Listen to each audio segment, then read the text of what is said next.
દર્શક મિત્રો પ્રણામ, વંદે માતરમ. ઘણા લોકોને આખા શરીર પર ચહેરાના ભાગે, બરડાના ભાગે ગળગુમળ થયા જ કરતા હોય છે, નાની નાની ફોલ્લીઓ થયા જ કરતી હોય છે અને ચામડી પર પણ કોઈના કોઈ રોગોની અભિવ્યક્તિઓ દેખાતી જ હોય છે. શરીરમાં એટલા બધા ટોક્સિક પદાર્થો એ લોકો વધારી દે છે કે ચામડીથી શરીર ઓવર ફંક્શનિંગ કરીને પણ એને બહાર ઉલેચવા માટે રાત દિવસ પ્રયાસ કરે છે.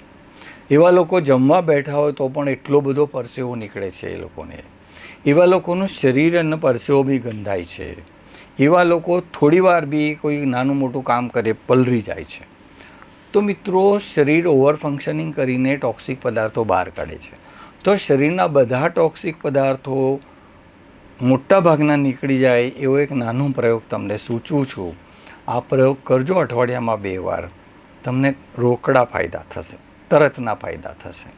આમ તો 1-2 વાર અગાઉ કોઈના કોઈ કારણોના રેફરન્સમાં આ પ્રયોગ અહીંથી બતાવી ચૂક્યો છું, પરંતુ આજે ખાસ આ પ્રયોગ તમને આ જ વિષયના સંદર્ભમાં જણાવું છું.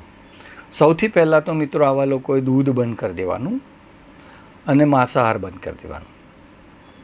ઉગ્ર પ્રકારનો જે આહાર છે, દાખલા તરીકે જેમાં અજીનોમોટો હોય એ આહાર બંધ કરી દેવાનો.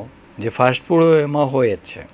મેંદો બંધ કરી દેવાનો, દૂધ બંધ કરી દેવાનું, મેંદો બંધ કરી દેવાનું, તીખી તમતમતી આઈટમો બંધ કરી દેવાની, અજીનોમોટો નાખેલી વસ્તુઓ બંધ કરી દેવાની. એટલે ઠલવાતું બંધ થઈ જશે. માંસ મટન પણ બંધ કરી દેવાનું છે. શરીરમાં ઠલવાતું બંધ થઈ જશે. પછી થોડા દિવસ તમે રોજ કપાલભાતિ કરો. લગભગ 30-30ના અથવા 60-60ના 5 સ્ટોક લગાવજો. એટલે કપાલભાતિ એટલી કરજો. પછી કાળી માટી બધે મળતી હોય છે, મુલતાની માટી બધે મળતી હોય છે. લગભગ 250 ગ્રામ જેટલી માટી તમારે લઈ લેવાની અને એમાં પલાળી દેવાની બાઉલમાં. બહુ પતલી નહીં રાખવાની. ભજીયાના ખીરા જેવી બનાવીને રાતે પલાળી દો, ઢાંકી દો. સવારે વળી થોડુંક પાણી નાખીને એને બરાબરની હલાવી નાખો અને શરીરમાં અડધા શરીરે બધે લગાવી દો. લગાવ્યા પછી તમારો હાથ રૂમાલ જે હોય ને, હાથ રૂમાલ પર પણ લગાવીને જે તે ભાગે લગાવી દેજો. જ્યાં ગળગુમળ વધારે થતું હોય ત્યાં પણ તમે ચોંટાડી દેજો.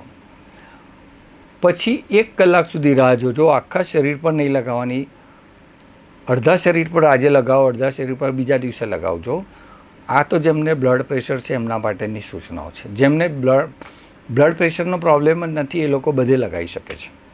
શરીરના તમામ અવયવો પર આ લગાવી શકાય છે. માથે પણ લગાવી શકાય છે. જનન અવયવ પર પણ લગાવી શકાય છે. પેડું પર પણ લગાવી શકાય છે. એટલે આ માટીનો પ્રયોગ છે, નુકસાન રહિત પ્રયોગ છે. શરદી રહેતી હોય તો તમારા ડૉક્ટરને પૂછીને તમે કરજો. અને કોઈ વિશેષ સંજોગો હોય તમને બીમારીના, તો પણ તમારા ડૉક્ટરની સલાહ લઈને તમે આગળ વધજો. તો મિત્રો, આ સિમ્પલ પ્રયોગો કરશો તો તમને ભરપૂર ફાયદા થશે. લગભગ 1 કલાક સુધી તમારા શરીર પર આ લગાડેલું રહેવા દેજો. અને નહાતી વખતે સમજો, તળાવમાં નહાવાની મજા જુદી છે, ઝરણામાં, નદીમાં નહાવાની મજા જુદી છે. ઘરમાં ફુવારાની નીચે ઊભા થઈ જજો, અથવા તો પછી ડોલથી અને ટમરેલથી નાહીએ છે એ પણ ચાલશે. પરંતુ એટલી ઘર્ષણ સ્નાન કરી લેજો તમે. એટલે શરીરના કોઈ નેપકિન લઈ લેજો રૂંવાટીવાળી, પલાળીને ઘસીને નાહી લેજો. બને તો એટલા દિવસ પૂરતો, 1 દિવસ પૂરતો સાબુનો ઉપયોગ ના કરતા. તો મિત્રો, આ કરવાથી તમને ફટાફટના 3 જ દિવસમાં ભરપૂર ફાયદા થશે. માત્ર 3 દિવસમાં. પણ કરજો અઠવાડિયા સુધી. અને પછી અઠવાડિયામાં 1 વાર 2 વાર તમે તમારી તાસીર પ્રમાણે કરજો. અસ્તુ. આ પ્રયોગનો બધો શ્રેય ભગવાન શિવના ચરણોમાં અર્પિત કરું છું. જગતજનની ભારત માતાને પ્રણામ કરું છું. અને આજના વિષયના સમાપનની આજ્ઞા ચાહું છું. વંદે માતરમ.